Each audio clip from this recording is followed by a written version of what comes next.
Sobre a porcentagem dos negros na política, citando um dado do IBGE, que fala que mais da metade da população brasileira são de pessoas negras. São 56,1%. Mas a presença deles na Câmara não chega nem a 30%. Chega no máximo a 26%, o que equivale a 105 cadeiras das 513 disponíveis. O que não faz sentido nenhum, porque você tem mais da metade da população sendo negra, só que nos cargos políticos, mais da metade, a maioria, muito maioria, são ocupadas por pessoas brancas. Então, cadê essa mais da metade da população negra? Eles têm que estar presentes nesse espaço de poder. É, e, e, os números que eu citei, eles são muito ruins. Porém, em comparação aos anos anteriores, houve uma melhora, não tão profunda, porém existe uma chance, existe um resquício de que essa melhora pode ser maior nos próximos anos, para que esse quesito no cenário político seja melhor.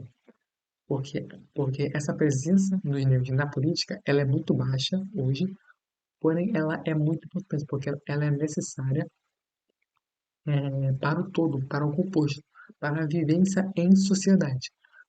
E se houver a exclusão disso, fica muito evidente que mais da metade da população não esteja exercendo é, os cargos políticos, os cargos públicos, esses espaços de poder. E isso fica muito mais evidente quando a gente olha para os cargos mais importantes, de dar mais alta relevância, como os cargos de prefeito, de governador, de senador. Então, que os negros ou não tem nenhum representante, ou tem muito poucos. A maioria é branca. Então, isso é muito é, prejudicial para a sociedade como um todo. E para fechar esse tópico, isso é uma injustiça para a gente, que mais da metade da população esteja alijada da política formal. Porém, essa questão vai ser melhor vista no vídeo, porém ela está muito longe de ser tão simples assim como a gente acha que é. E dando um gancho com o dado que eu disse lá no início do vídeo, com o dado da parte feita agora, e para conversa agora, eles mostram um contraste entre o total de candidatos negros a cargos em relação ao total da população que se declara negra ou parda. Então você tem mais da metade da população sendo negros ou pardos, porém, quando você olha as candidaturas, você vê a maioria sendo branca. Então por que que os negros, sendo a maioria, não ocupam melhor mais as candidaturas a cargos de alta relevância, de alta importância? Entendeu? E para fechar, um fato que está em alta aí é a reforma do Código Civil lá de 2002, que está sendo feita por 36 juristas, sendo eles 25 homens, com 24 brancos e um negro, 11 mulheres, sendo elas todas brancas, ou seja, nenhum negro. Então, mesmo sendo mais da metade, cadê eles exercendo o passo, esse cargo de jurista que é tão importante, porque essa reforma é muito importante para a vida civil, para o todo, para a sociedade. Então, eles têm que estar presentes também. Não somente os direitos negros têm que estar presentes na reforma do Código Civil, se tiver no Código Penal, eles têm que estar presentes. Então, agora, depois disso, eu fecho minha fala. Vou passar para o próximo para ele falar sobre causas, depois do porquê que isso acontece e depois como que a gente pode resolver esse problema tão grande, né, na nossa sociedade.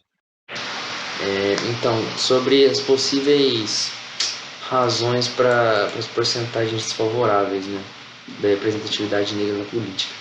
A origem do problema ela é tão antiga quanto a história brasileira, porque o Brasil ele foi, durante boa parte da nossa história a gente foi um país escravista, né? A gente escravizava as pessoas e esmagadora maioria das pessoas escravizadas aqui eram negras, né? E com a assinatura da Lei Áurea, essas pessoas elas não foram reintegradas, elas foram libertas, só que não teve política pública, não teve nada, nenhum esforço por parte do Estado para reintegrar elas. Então, desde dos primórdios da história do Brasil, essa população ela esteve a ermo, né?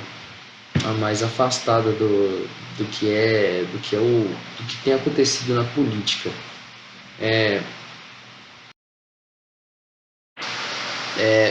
Devido à não integração dessa população que foi abandonada, né? Ela ficou, ela não conseguiu, por causa da situação que ela ficou, não consegue até hoje, como um reflexo disso, né, uma herança desse passado, não conseguem a ascensão política, né? Houve um esforço sistemático, na verdade, por parte do governo para manter as coisas da maneira que estavam, né? Um esforço de justificação por meio do racismo científico e a própria legislação, né, a constituinte, ela se posicionava contra a integração dessas pessoas, né, conforme a lei 13 de 28 de março de 1835, somente pessoas livres podem frequentar escolas públicas, ficando sujeitas a seus regulamentos. Ou seja, essas pessoas elas eram tratadas, né, a parcela negra da população, como coisas e não como cidadãos. Então, não tendo acesso à educação, é natural que essas pessoas não se politizem. E a elite brasileira, bem como até depois da época do Império, né, no Brasil republicano, teve esse esforço se manteve com uma política de eugenia promovida na era Vargas e o esforço trazendo pessoas europeias para cá com o esforço de embranquecimento da população. É, esse problema ele é de origem política. Não por causa de raça, qualquer coisa do tipo. É natural que uma população por toda a história esteve afastada da, da, da politização não esteja na política. Então, esse é um problema de origem política. A própria noção de raça é de origem política, porque biologicamente isso não existe, né? O Silvio Almeida vai defender que isso foi uma criação, que a separação é feita em cima de fenótipo, em cima de cultura, e não é baseada em nada para ocorrer essa separação. Então realmente uma coisa que é meio que inerente à sociedade brasileira, né? Porque a nossa história foi isso que aconteceu e isso é muito triste. Ele fala também do mito da democracia racial, que não existe, né? Porque o Brasil nunca teve leis de segregação, igual, por exemplo, na época do Martin Luther King nos Estados Unidos, ou no Apartheid na África do Sul. E ele defende que existe um falso clima de amistosidade na sociedade e que esse clima ele é um mito, porque na verdade não existe por causa do racismo estrutural e institucional. Né?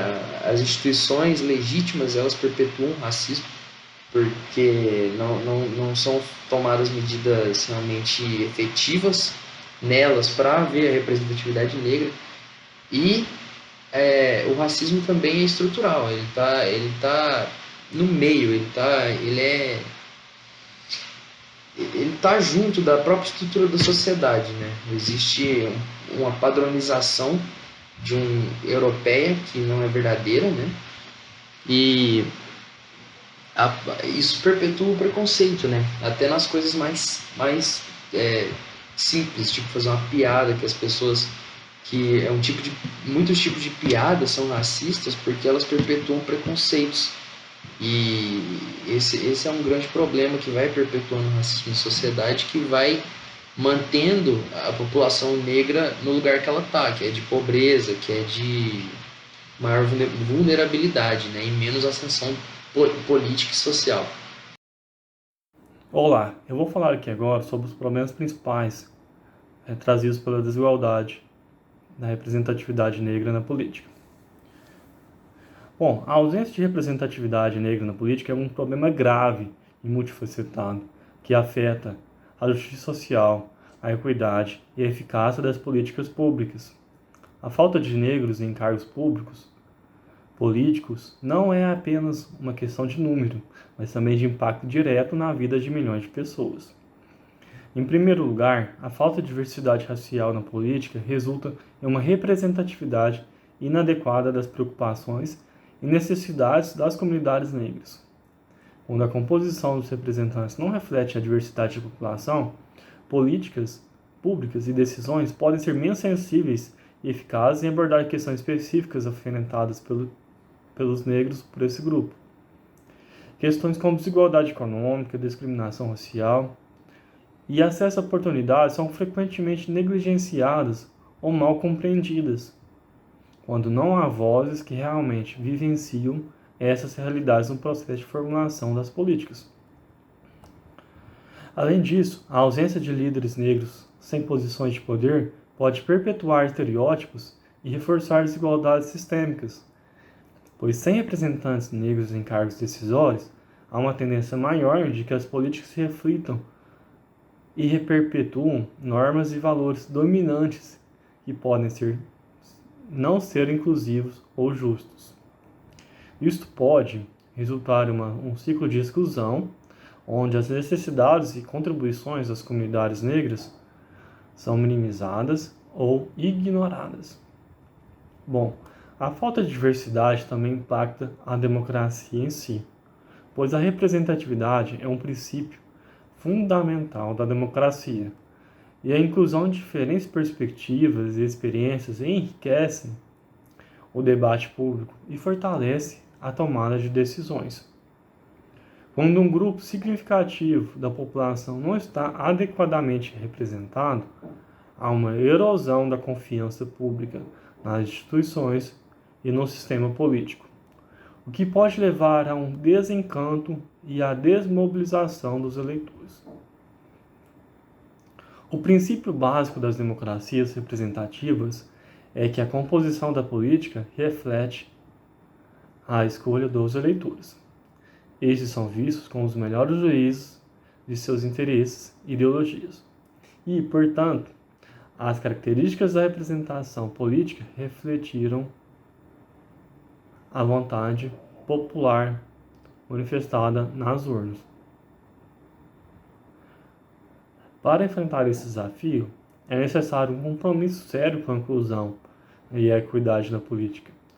Isso envolve a criação de caminhos para a participação ativa e a promoção de líderes negros nessas etapas iniciais da carreira política, passando por um apoio mais robusto a candidaturas negras e a implementação de políticas que garantam a igualdade de oportunidades. Além disso, é crucial promover uma cultura política que valorize a diversidade e que veja a inclusão como uma força enriquecedora para a sociedade. Em suma, a falta de negros na política não é apenas uma questão de números, mas sim uma questão de justiça e eficácia, pois a diversidade no campo político é fundamental para a construção de uma sociedade mais equitativa e representativa, onde todas as vozes possam contribuir para a criação de soluções que beneficiam a todos. Bom, esses foram os principais problemas apresentados aqui para a questão da falta de representatividade negra na política. Muito obrigado. Bom, pessoal, vou dando andamento aqui ao trabalho, mais especificamente na parte final do trabalho, relacionada às possíveis soluções para esse problema. E, bom, podemos iniciar aqui rapidamente falando sobre as soluções, a solução, né, que as pessoas elas acham que são a solução máxima para esse conflito, que no caso é a entrada de cotas para as pessoas, certo? Entrada de cotas ali para ajudar as pessoas a chegar, a entrar, né, no âmbito educacional, político e social. Mas nós temos dados aqui da USP, né, Universidade de São Paulo, de 2018 a 2022, do curso de Direito, que a diferença entre pessoas que estão dentro das cotas e pessoas que estão na ampla concorrência, a diferença entre elas são de 3/10, 5. Então, ou seja, são notas muito semelhantes, o que mostra que o nível educacional delas estão semelhantes, certo? O que não reflete na maioria da população negra e parda, porque a maioria da população negra e parda não consegue, não chega a ter esse nível educacional, né? Apenas algumas, né? E essas algumas que tiveram, né? Que foram prestar os concursos, que foram prestar as provas de vestibulares e tudo mais, né? Certo? Tá. Então, dito isso, o que a gente pode chegar então à conclusão, né? A gente pode por quê? Vamos lá. Essas pessoas que são privadas da educação, elas são privadas por quê? São privadas porque às vezes muitas das vezes, quase 100% das vezes, elas têm que deixar de estudar para poder trabalhar para conseguir ter um nível de subsistência, para elas conseguir sobreviver, implementar a renda de casa. Fazendo isso, elas ficam privadas, de certa forma, do conhecimento, da argumentação, da eloquência, e isso acaba fazendo com que elas sejam menos atrativas em um possível mandato dela. Se ela fosse candidata a prefeita, a vereador, a presidente, a governador, a deputado, elas acabam sendo menos bem vistas pela população mesmo, né? Porque você bate o olho na pessoa e vê que ela não tem um nível educacional, uma argumentação assim, atrativa, você, consequentemente, você desvia o seu olhar para outro candidato, certo? E isso é um grande problema. Bom, vamos lá. Então, a gente podemos chegar, então, a certas medidas, soluções para esse problema. Bom, podemos ter, por exemplo, soluções como incentivos públicos para possibilitar que essas pessoas que tinham que largar a escola para poder estudar não precisem mais, porque o que elas iam fazer para conseguir trabalhar e implementar a renda de casa é dado pelo governo. Então, as soluções de ter incentivos públicos para essas pessoas seriam muito interessantes. Poderíamos ter também a redução de impostos dessas pessoas, a redução de IPTU, impostos estaduais, certo? Governamentais, IPTU, conta de água, de luz, IPVA. Então, a redução disso também iria ajudar essas pessoas aliás, isso ia fazer com que elas pensassem, bom, agora eu não preciso largar a escola para poder trabalhar, já que eu consigo aqui, de uma certa forma, garantir minha subsistência. Claro que isso seria, você iria fazer isso, mas, claro que toda uma regulamentação para isso evitar fraude, né? Uma regulamentação ali, pessoas que realmente comprovem que realmente são, que precisam, pessoas que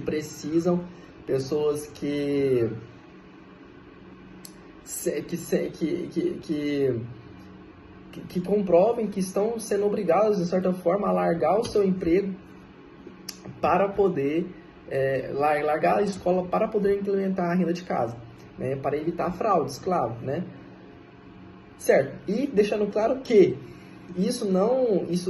dando essas soluções, isso não tira ali